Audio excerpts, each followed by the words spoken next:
Guys गिबियावनो नोंथांमोनखौ आंनि चेनेलसिम गासैखौबो बराय हरग्रोनाय थाबाय। स' गाइस आं दिनै नोंथांमोननिसिम मोनसे गोदान बर' मिउजिक भिडिअ'नि आपडेट लानानै फैलायबाय। नोंथांमोना आंनि भिडिअ'खौ जोबजासिम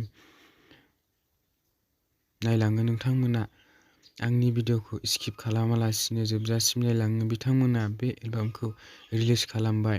बे भिडिअ'नि लिंकखौ डिसक्रिपशन बक्सआव होनानै दोनदों, नोंथांमोना नायनो हागोन।